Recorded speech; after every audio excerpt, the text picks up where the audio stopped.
be treated reverently, and therefore you have to use your discrimination and do your homework to be able to discover through simple research and through simple discernment who is right. There's no way that, I could have written any of my books. I've always said that without William Bramley, without Jack Barringer, and without Jordan Maxwell, the Atlantis book that I wrote could never probably have come into existence, at least in the form that it is. Certainly without people like Jim Fitzpatrick, the great Irish artist, that started me off in this subject way back in 1980 or 1979. Interesting, isn't it? Without, people like Ahmed Osman and Mustafa Ghazali, and Ralph Ellis. The Irish Origins of Civilization book and my work on that subject could never be done. And I'm very open about the people that have inspired me in times before. That's very, very key to always remember the ones who have gone before us. Yeah. And you're talking about America in American context. Yeah, there is a sort of an awakening coming because we now have people like Alex Jones coming out of the mainstream. You see, coming out to a very mainstream audience and trying to wake people up. Yeah. And there's been in the past people like Eustace Mullins and Gary Allen, the senator here. And you've had Charles Lindbergh Sr., you see. So you've had a lot of people. Now, other than Eustace Mullins, the people before, in, say, the early turn of the century or maybe up through the 1920s, 30s, and 40s, in America, didn't make a career as alternative historians. They were either politicians, you see, or clergymen, or they had some other kind of job. There was businessmen, perhaps, like Henry Ford or whatever. And they may have spoken briefly about the world conspiracy. It's not that they made their whole livelihood at it. We have to wait until we come up almost to the people like Gary Allen and like Eustace Mullins, who actually sat down and wrote books on it, who literally sat down and wrote physically on it, before we can really say that the culture has begun, where individuals are literally questioning what the symbolism in government means, you see, and what the agendas might be behind the scenes. This is so phenomenally recent.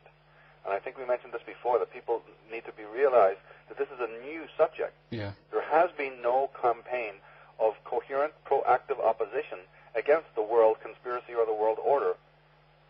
That opposition begins now. I say this in the DVDs, at the end of the DVDs when we're doing the solution parts of the scenario. We have to be absolutely convinced, not be pessimistic, say, oh my goodness, how could this all happen? Well, how could it happen that the mafia got created? Stroke of the pen, when the American government signed in prohibition, instantly the mafia and other groups like them, where the seed was planted.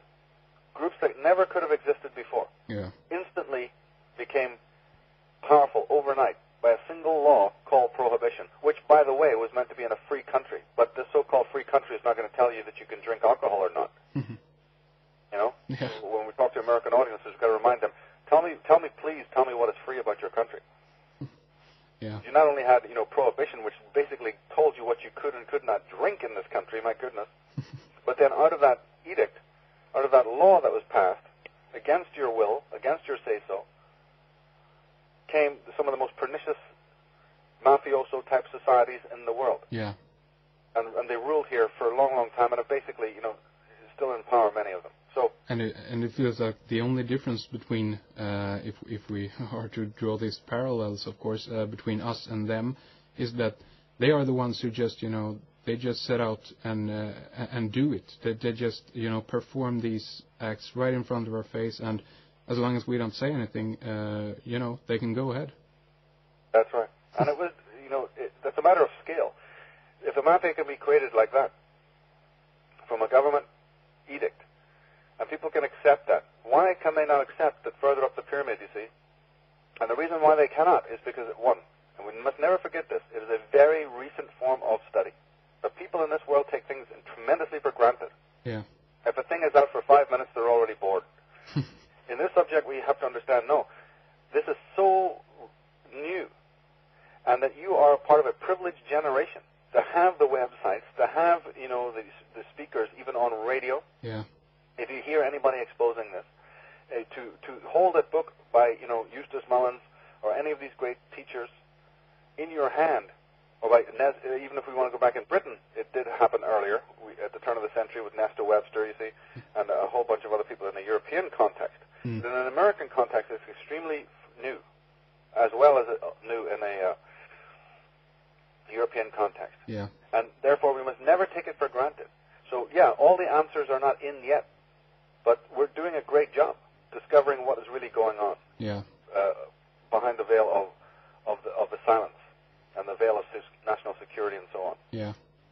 And do you think that this is, if we are to tie this to the church, I mean, which after all has dominated our world for, I guess, I don't know, 1,500 years or so, maybe more, and the church in the form that it is now, of course. But I mean, it is fairly recent also, I think, that not that the power of the church has left, but it has shifted towards other things, and now the possibility has now opened up to even be allowed to study things, and how do you think that the church has this powerful role to play here, so to speak? Absolutely. In my work, I'm always talking about the Atonists and the cult of Aton, and the worship of the dark side of the sun and the dark side of light.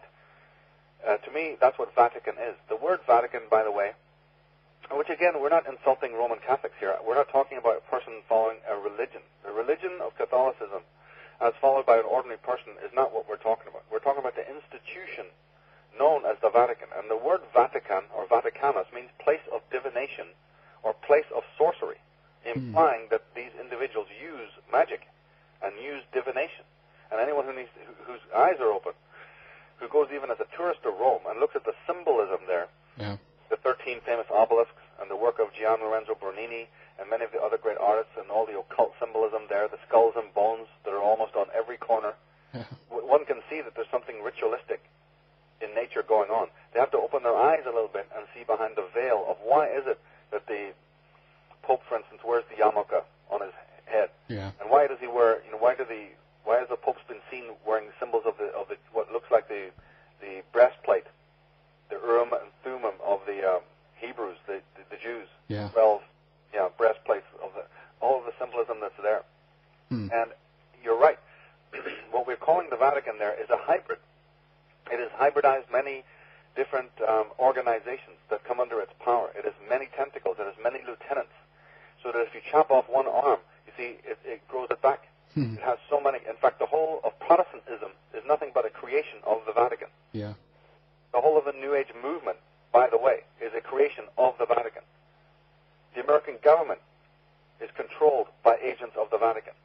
And I'm sorry to interrupt, Michael, but for anyone who doubt this, why do you think that they, what if I just to ask a rhetorical question here, why would they create something that on the surface at least is against the Vatican?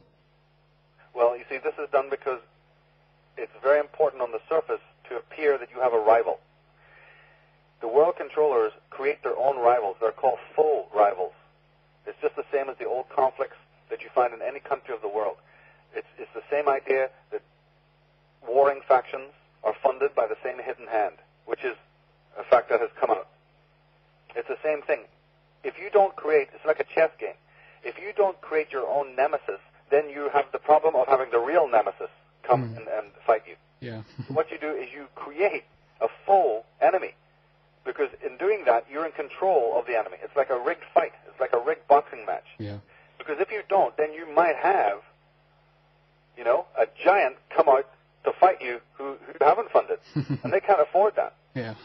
When we realize the incredible power of this group and the intelligence and the almost the strategical power is to realize that they want to wipe out their legitimate opposition, and they create their own opposition. And this is what is going on in politics all over the world. And the people are basically brainless enough to accept this, and therefore nothing changes. Yeah. Nothing at all changes. Just a few more, so-called privileges are thrown our way for which we have to pay in blood. Yeah. Until we wake up to realize a very simple fact, and that is both sides of the political spectrum are funded by the same hidden hand. Their symbolism tells you that. Yeah. And it's the same thing up the ladder. So in wars and in political strategies and even in larger political theological conflicts, it is extremely healthy to, their idea is to create a faux nemesis so that you don't have the real thing ever rise up. Because people will identify with the faux enemy and therefore nothing will ever change. It's very, very good strategy. And, you know, my entire work is prompted by my concern about this because I'm Irish. And I'm fully aware, unlike most Irish people, of who has desecrated that country in ages past. The book Irish Origins of Civilization is not just some, you know, some book I'm throwing together because I really have nothing better to do. No, this is part of a, you know, 20-year research to discover the travesty of why there has been death and mayhem and murder and desecration in that country from the time of the Christianity got there onwards. Yeah. And who it is that has obscured the true religion, the true solar, stellar church in that country. That most people will live and die in Ireland and not understand the beauty and the majesty of that country. And when I talk about Ireland, I am including here Scotland, and I'm also including Scandinavia.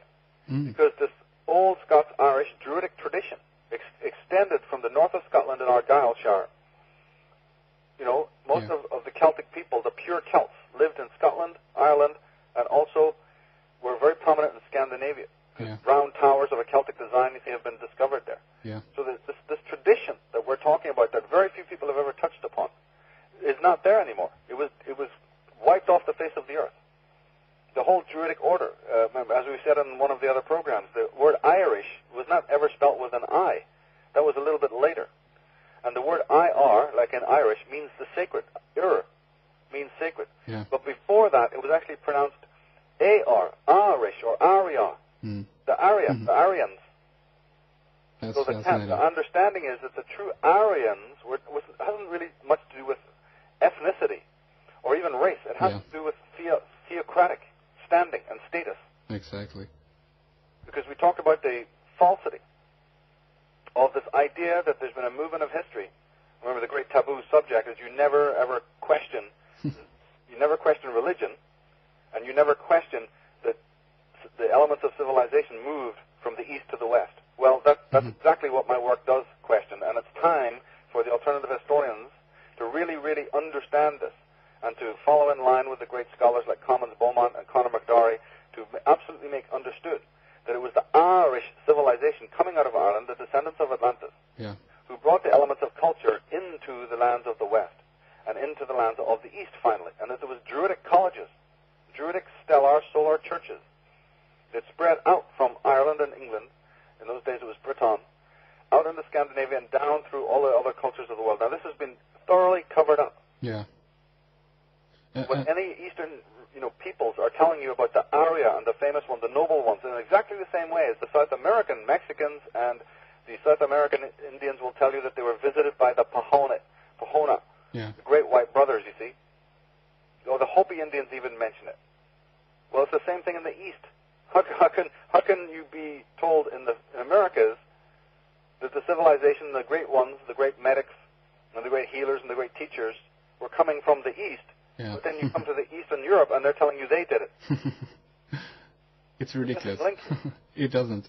And you know, we said that we would you know, talk a little bit about the characters in the Bible today and how it has been, you know, concocted as a cover for this Cult of Aton. And I mean, just as you say there, I know that I have myself read a few articles that are you know, have the undercurrent and suggest, you know, that people like Abraham came from you know, Eastern Oriental countries or Hindu origins, and I mean, according to I mean, do you think this is entirely wrong here, or Yes. You know, no, they've barely got further than underwriting the same old story that has been handed down to us by the Vatican. In 2,000 years, barely nothing has changed. There's been a little speculation based on the etymology, you know, but people just don't draw the strong enough conclusions. And it doesn't matter, though, because these conclusions were already drawn at the turn of the century by the great Conor McDorry.